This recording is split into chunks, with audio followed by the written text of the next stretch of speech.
আসসালামু আলাইকুম। Launch travel ভিডিওতে আপনাকে স্বাগত। সরাসরি আলিকুল ঘাট থেকে। আলিকুল ঘাটে যেসব নৌযান সার্ভিসের বাইরে আছে বা বিশ্রাম নিচ্ছে তাই ভিডিওর মাধ্যমে দেখানোর চেষ্টা করব। প্রথম আছে গাজীর চাইড লঞ্চ সুরেশ্বর রুটের। দ্বিতীয়তে দেখতে পাচ্ছেন জমজম এক চাঁদপুর চৌরবি রুটের। আর এই নৌযানটি দেখতে পাচ্ছেন এটা হচ্ছে সাদিম সাত। এটা সার্ভিসে আসবে না অবশ্য, এটা এইভাবেই পড়ে থাকবে বা কেটে ফেলবে পরবর্তীতে।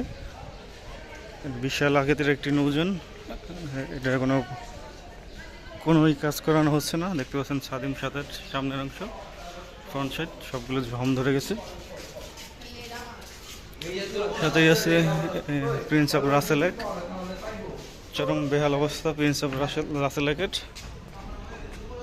পিছনে আছে সুরেশ্বর এক, সুরেশ্বর রুটের। আর এসছে আচল ছয় নন্দীবাজার রুটের। রোটেশন পদ্ধতিতে একটি করে লঞ্চ চলাচল করে, আজকে তার টিপ নেই। হচ্ছে আসা যাওয়া চাই চাঁদপুরি চলি রুটের, আজকে তার বদলে সার্ভিসে গেছে রাজদূত প্রেম। ওই পাশে আছে জামাল এক।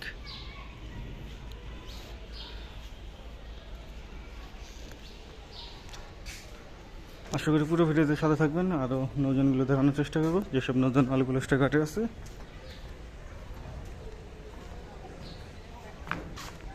দেখতে পাচ্ছেন প্রিন্স অফ রাসেল এক, ধুলিয়া নাজিরপুর গোসরাট কলমি রুটের,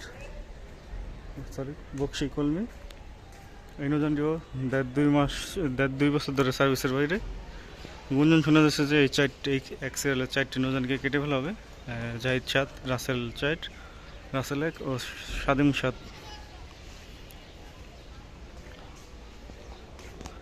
এসে জাহিদ সাত নৌযানটি দুলিয়া নাজিরপুর গোসরাট রুটের, সেটিও প্রায় দেড়-দুই বছর ধরে সার্ভিসের বাইরে আছে। পিছনে আছে আল ওয়ালিদ 4 ও আল ওয়ালিদ 9। সুরভি 8 বর্তমানে চলাচল করতেছে, তারা সার্ভিসের বাইরে আছে। প্রিন্স অফ রাসেল 4 নৌযানটি ধুলিয়া বোরহানুদ্দিন রুটের। প্রায় 1-1.5 বছর আগে ওইটাও সার্ভিসে ছিল, বর্তমান বেহাল অবস্থায় পড়ে আছে আলিকুল ঘাটে। জাহিদ 4 তো অবস্থা বেশি খারাপ, তারপর খারাপ অবস্থায় আছে প্রিন্স অফ রাসেল 1, তারপর রাসেল 4 নৌযানটি। আর এই হচ্ছে সাবিন সত্তর খান এক, আল সাবিন সত্তর খান। একটি ট্রিপ দিয়েছিল, সেটিও মাঝপথে দিয়ে বিকল হয়ে গেছে ইঞ্জিন, পুরোপুরি ট্রিপ দিতে পারেনি। পিছনে আছে শ্রীনগর 7 নৌযানটি। এসে রাজাবাবু ইলিশা কালীগঞ্জ রুটে চলাচল করেছিল, বর্তমানে কলকাতা রুটে চলাচল করে। তার সাথে আছে কীর্তনখোলা 10 ঢাকা বরিশাল রুটের। কীর্তনখোলা 10 ঈদ ও চরমনাই পিকনিক ট্রিপ ছাড়া চলাচল করে না।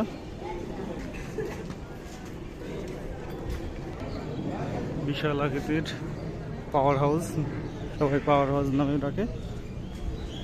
সাথে আছে মহারাষ্ট্র 7 নৌযানটি, রোটেশন পদ্ধতিতে চলাচল করে, তার টিপ আজকে নেই, সেই কারণে আলিকুল ঘাটে আছে। তার পাশে আছে দুলিয়া দেউলা বসিরহাট রুটের, বর্তমানে তার পারমিটের মেয়াদ শেষ, সেই কারণে এখানে অনেক সময় পার করতেছে। আওলাদ 7 আছে পিছনে। রোটেশন পদ্ধতিতে চলাচল করার কারণে মাসে 3 থেকে 4 ট্রিপ পায় পূর্বহলির লঞ্চগুলো। আর পিছনে আছে 26 দিন ঈদ অবশ্য গোসরাট রুটে চলাচল করেছিল, তারপর থেকে সার্ভিসের বাইরে। 26 দিনের পরে আছে মানিক 9 নৌযানটি। মানিক 9 নৌযানটিও ঈদে লালমোহন চলাচল করেছিল, তারপর থেকে এই সার্ভিসের বাইরে মানিক 9 নৌযানটি। আবারও ঈদে দেখা যাবে মানিক 9 নৌযানটিকে। যুবরাজ 7 আছে, যুবরাজ 7 কুলারের ভান্ডার রুটে চলাচল করেছিল ঈদে। এই কোরবানি ঈদে কোন রুটে চলাচল করবো এটাই দেখার বিষয়। তারপরে আছে সম্রাট 7, সম্রাট 2 এর আজকে টিপ নেই, সেই কারণে এখানে পড়ে আছে।